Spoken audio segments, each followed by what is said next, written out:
devotional studies in the book of Job, looking at the question of suffering. I'm Pastor Gregg of Grace Bible Church in Fort Worth, and we're glad that you've decided to join us today for this study from God's Word.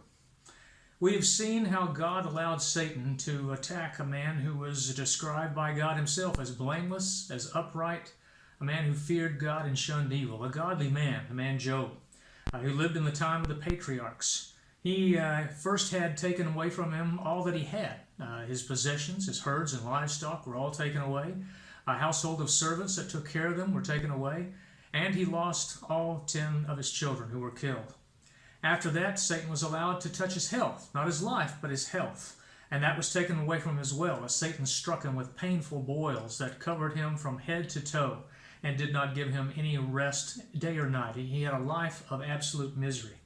In all of this, we saw that Job maintained his integrity. He maintained his trust and his faith in God through it all. He refused to curse God, as Satan said he would. Instead, he blessed God. He said, "The Lord gave, the Lord has taken away. Blessed be the name of the Lord." He did not sin with his lips in any of this. He had a miserable existence that had lasted for months. In fact, he was shunned by almost everyone in his community. But he had 3 friends who chose to come and to visit Job, to sit with him, to mourn with him, and to comfort him. And for 7 days and 7 nights, they sat with him in silence because they saw that his grief was very great.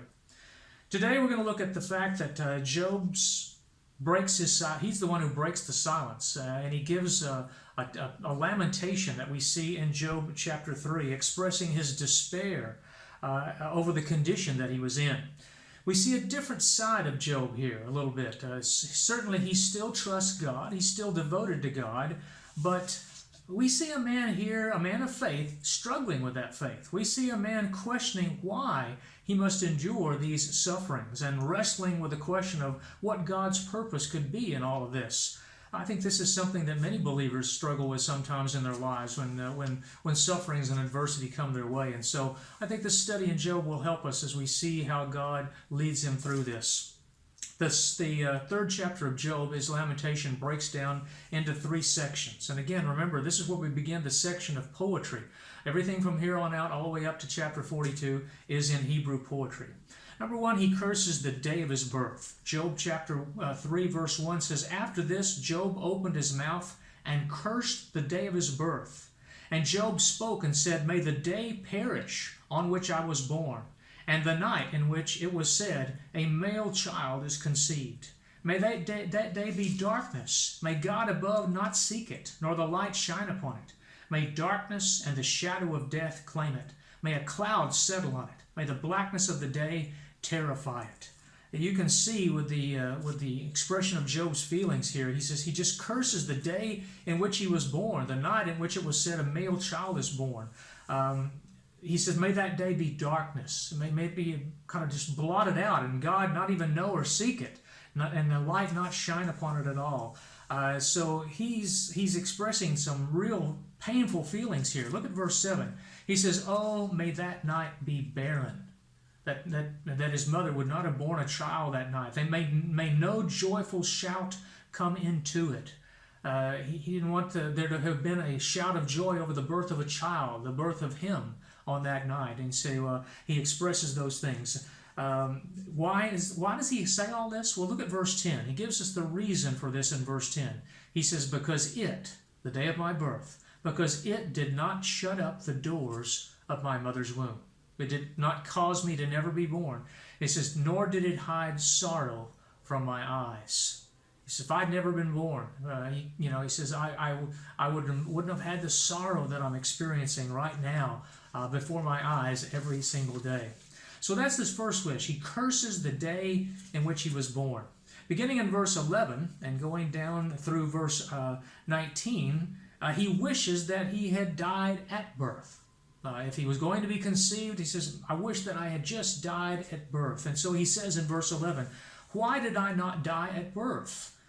He says, why did I not perish when I came from the womb?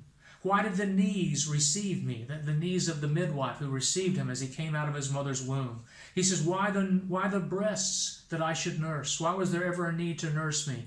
He says, for now I would have lain still and been quiet. I would have been asleep.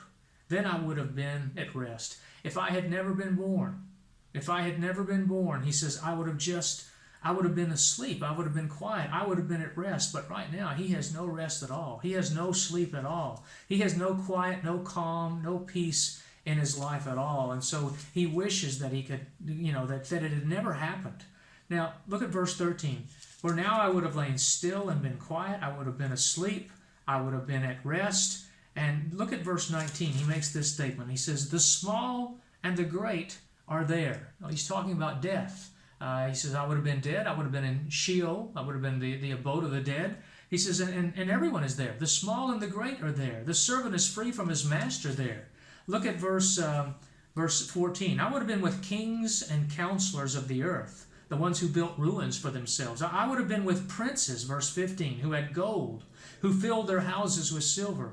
Oh, verse 16, oh, why was I not hidden like a stillborn child? Why had I just not died at birth, like infants who never saw light? It would have been better for me if I had never seen the light, if I had never been born. Because he says in verse 17, there, at death, in Sheol, he says, the wicked cease from troubling. The wicked don't trouble anybody in Sheol. He says, and there the weary are at rest. And he was feeling so weary now, and he wanted to be at rest. If I had died, I would have been at rest. He says, there the prisoners rest together. He says, they do not hear the voice of the oppressor. He felt oppressed by what he was going through now. He wanted to rest. He wanted to be at rest. He says, if I had never been born, then that's what I would have experienced. And then lastly, he wishes that he could die now. Verses 20 through 26, the last portion of this chapter, deals with this very wish. Look at verse 20. Why is light given to him who is in misery, and life to the bitter of soul, who long for death, but it does not come, and who search for it more than hidden treasures, who rejoice exceedingly and are glad when they can find the grave? Notice the word that he begins this verse with. Why? This is a word that Job will ask and express over and over throughout this book. Why? Why has this happened? He says, why is light given to him who is in misery? I am in misery right now. My life is just a miserable existence, and my life, he says, is full of bitterness in my soul. Why am I alive? Why am I alive to go through that? He says, why is light given to one, verse 21, who longs for death? Because Job felt that way. He just wishes right now he could die. Now, let me say this. Job's not suicidal. I don't think Job intended to take his life. He just wonders why God is keeping him alive. He knows his life is in God's hands. I think he believes that. But he wonders, why is God keeping him alive? Now, he's not going to do as his wife suggested. His wife said, why don't you just curse God and die? Curse God, and surely he will end your life. But he doesn't want to do that. But he longs for death because he knows that's going to bring quiet and rest. He searches. He says, those who search for it more than hidden treasures. It was more valuable to him than anything right now if he could just die and enter into rest. He says, those who die rejoice exceedingly, verse 22. They're glad when they can find the grave. He goes on in verse 23. He says, why is light given to a man whose way is hidden and whom God has hedged in? Now, this is an interesting statement, and I think gives a real better understanding of what Job is feeling right now. I think Job is frustrated that the reason all these sufferings and all this adversity has come into his life, that's hidden from him. I don't know which way my life is going. I don't know why these things have happened. So he asked that question, why?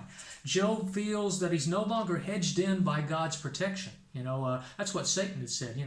You've told God, you've hedged him in with a wall of protection and blessing. Job doesn't feel that anymore. He doesn't feel protected by God at all. He now feels like he's hedged in and confined to a life of misery and bitterness in his soul. Now, why does he feel this way? Look at verse 24. For my sighing, he says, comes before I eat, and my groanings pour out like water.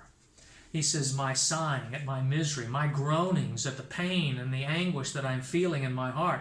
He says that's his appetite for the basic things of life, eating and drinking, have been replaced. He's consumed now with the despair he's going through.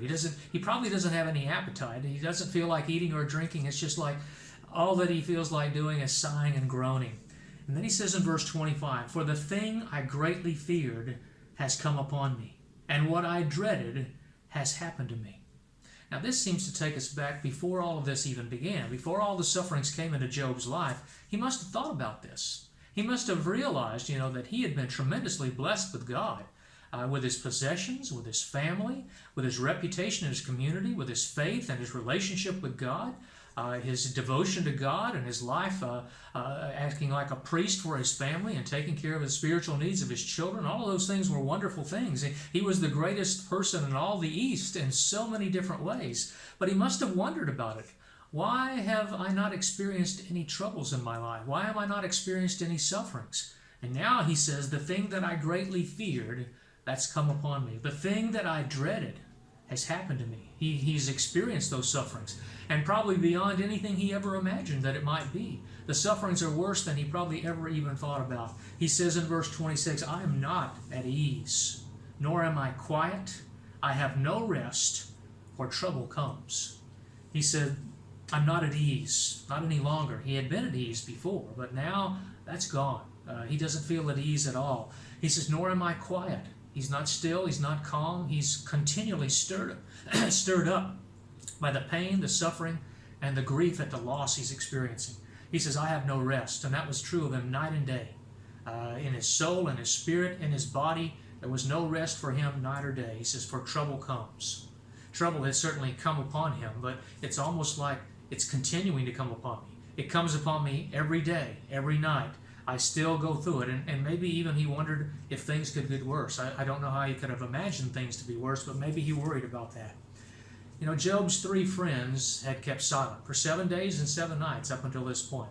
And then Job spoke. And Job's words stirred them up to speak with him. Not just to speak words to comfort him, but to speak words to contend. They didn't agree with what he said. I hope you'll join us for our next study as we look at the first friend, Eliphaz, and his response to what Job said in Job chapter 3.